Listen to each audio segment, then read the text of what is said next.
Hello दोस्तों, मैं आज आप लोगों के सामने आज फर्स्ट सेमेस्टर बीबीए की हिंदी बुक कथा परिचय में अपना अपना भाग्य, जिसके लेखक है जैनेंद्र कुमार, उसके बारे में बताने जा रही हूँ। तो सबसे पहले हम लेखक का परिचय जान लेते हैं। तो लेखक का जन्म 2 जनवरी 1905 को हुआ था और इनका निधन जो है 24 दिसंबर 1988 को हुआ था। इनका बचपन का नाम जो है आनंदी लाल था और इनका जो जन्म स्थान है अलीगढ़ के पास कौड़िया गांव में हुआ था। और इनके मामा ने हस्तिनापुर में एक स्कूल खोला था, उसी में इन्होंने शिक्षा प्राप्त की थी। तो चलिए कहानी की तरफ देखते हैं। सो यहाँ पे लेखक बता रहे होते हैं कि लेखक नैनीताल में बिना किसी उद्देश्य के घूमने के बाद सड़क की एक बेंच थी, वहीं पर बैठ गए और हिम के कारण आकाश कभी नीला कभी सफ़ेद तो कभी लाल दिखाई दे रहा था। लेखक को ऐसा प्रतीत हो रहा था कि शायद ये जो बादल हैं, जो आकाश है, इनके साथ खेलना चाहते हैं। लेखक जहाँ पर बैठे थे वहाँ के आगे पीछे दाएं बाएं दृश्य का वर्णन कर रहे हैं कि पीछे पोलो का मैदान, सामने अंग्रेजी प्रमोद गृह था, ताल में नौकाएं एक दो अंग्रेज यात्रियों को लेकर इधर से उधर जा रही थी। कहीं ताल के किनारे अंग्रेज बंसी डाले डाले एकाग्र मन से मछली का चिंतन कर रहे हैं, तो पोलो लान में बच्चे की हंसी खेल की आवाज़ें आ रही हैं। बच्चे जितने भी खेल खेल रहे थे बिना किसी रोक टोक के पूरे मन और तन से खेल रहे थे। वो आगे पीछे किसी चीज़ की चिंता नहीं करते थे, केवल तत्काल मतलब अभी वर्तमान में ही जीवित थे। सड़क पर सभी वर्ग के लोग, चाहे नर हो या नारी हो, छोटे हो या बड़े हो, आ जा रहे थे। सड़क का ना तो कोई ओर था और ना तो कोई छोर था। ऐसा लग रहा था जैसे मनुष्यों का बाजार सजा हुआ है।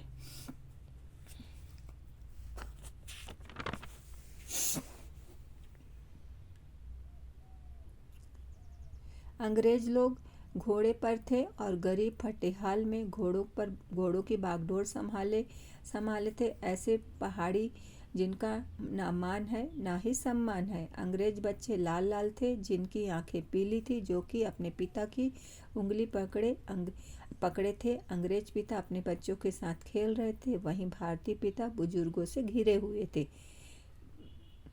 आगे बताते हैं लेखक कि अंग्रेजी औरतें काफ़ी तेज चलती थी और कसरत के लिए घोड़े की सवारी करती थी, और उनका मन हुआ करता था तो हिंदुस्तानी पर कोड़े भी मार दे सकती थी। हमेशा दो दो तीन तीन की टोली में होती थी। वहीं भारतीय औरतों को कुल लक्ष्मी कहा गया है। वे सड़क के किनारे भी चलती तो अपना दामन बचाती हुई, भारतीय गरिमा को छिपाती हुई, डरी सहमी आंखें धरती को देखते हुए आगे बढ़ रही थी।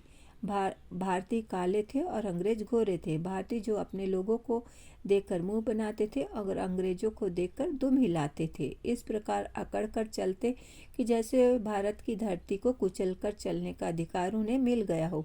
लेखक आगे कहते हैं कि इस प्रकार बैठे थे कि बहुत समय हो गया, अंधेरा बहुत गहरा हो गया है। मनुष्य 1 2 3 सड़क पर ही दिखाई दे रहे थे। ठंड लगने के कारण तथा ओस के कारण हमारे ओवरकोट भी भीग गए थे और सभी और चारों तरफ सन्नाटा छाया हुआ था। सिर्फ सड़कों पर बिजली की ही रोशनी दिखाई दे रही थी।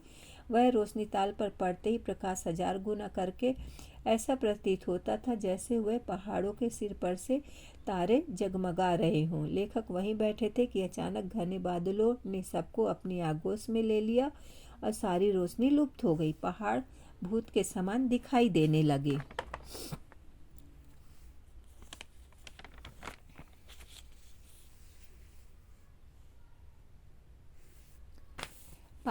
पास की भी कोई वस्तु ठीक से नजर नहीं आ रही थी। ऐसा लग रहा था मानो प्रलय ने सभी को समाप्त कर दिया और चारों तरफ सन्नाटा ही सन्नाटा था। लेखक आगे बता रहे हैं कि इतना घना कोहरा उन्होंने कभी भी नहीं देखा। कोहरे से पानी टपक रहा था।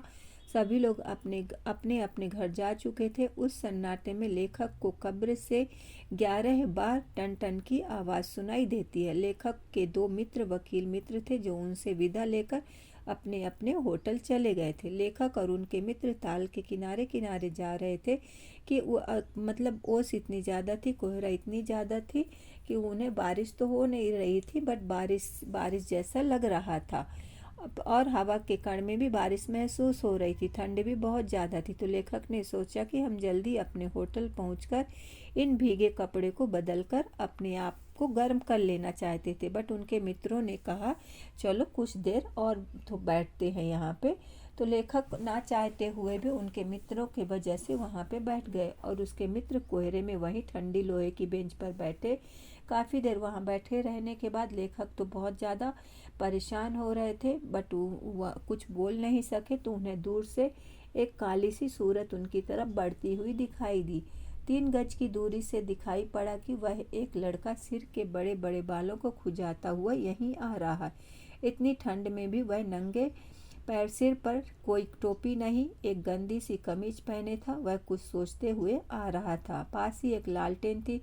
उसके प्रकाश से दिखाई दिया कि वह लड़का करीबन 10 से 12 बरस का होगा। रंग गोरा है, आंखें बड़ी है, माथे में झुर्रियाँ हैं। ऐसा प्रतीत हो रहा था जैसे वह अपने वर्तमान को देख रहा है। उसे अपने आसपास कुछ भी दिखाई नहीं दे रहा था। तभी लेखक के मित्र ने आवाज़ दी। वह पास आया और तब जब लेखक के मित्र ने उससे पूछा कहाँ जा रहा, तब उसने अपनी आंखें फाड़ ली।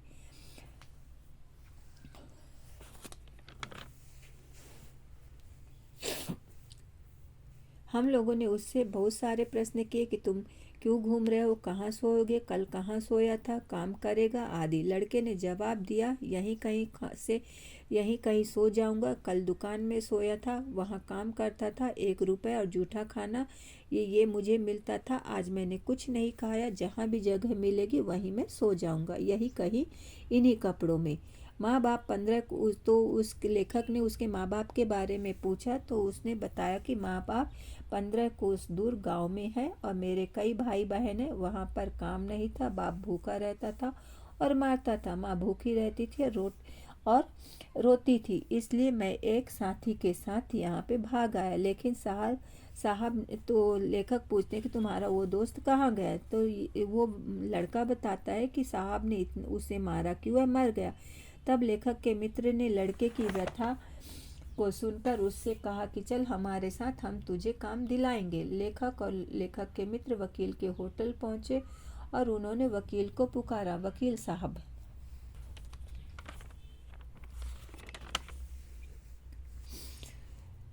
साहब, आपको नौकर की ज़रूरत है। देखिए यह लड़का है, क्या आप इसे जानते हैं? तब मित्र ने कहा जानता हूँ, बेईमान नहीं हो सकता।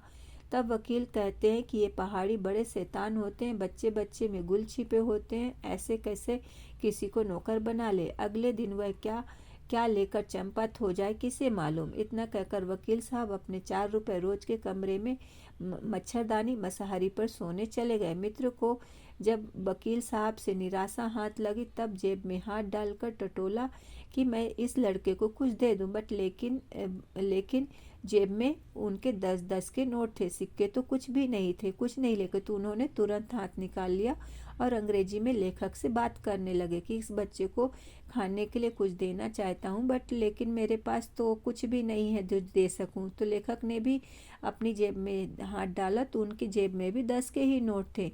तो उन्होंने बोला कि ठीक है 10 के नोट ही दे दो। तभी मित्र ने कहा कि अरे यार, अगर मैं 10 का नोट दे देता हूँ तो मेरा बजट बिगड़ जाएगा। जितनी हृदय में दया है उतने मेरे पास पैसे नहीं है। तब लेखक कहते हैं कि रहने दो, फिर यहाँ पे दया ही बहुत है इस जमाने में। मित्र ने लड़के से पूछा कि तुम डी पब जानते हो, तो कल सुबह 10 बजे मिलना वहीं पे, और बता कहाँ पर सोएगा। तो लड़के ने जवाब दिया यहीं कहीं पर सो जाऊंगा, किसी दुकान की भट्टी पर, पेड़ के नीचे, या इसी प्रकार। तो लड़का तेज गति से आगे कोहरे में लुप्त हो गया और लेखक और जो मित्र थे वो ठंड के कोट में अपने अंदर आए और उन्होंने अपने होटल पे आए और कपड़े बदले।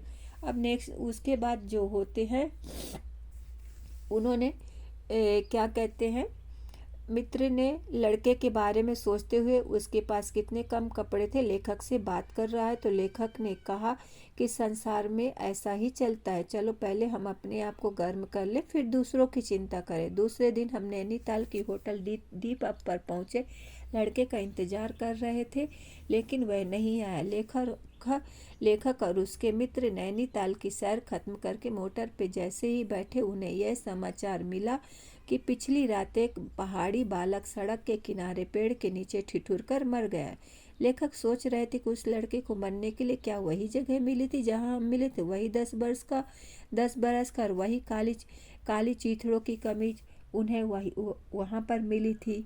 यह जो आदमियों का संसार है, सिर्फ यही चीज़ें उसके पास उपहार के रूप में दी थी। जिन्होंने देखा उन्होंने यह बताया कि गरीब के पूरे शरीर पर बर्फ की हल्की सी चादर फैली हुई थी। लेखक ने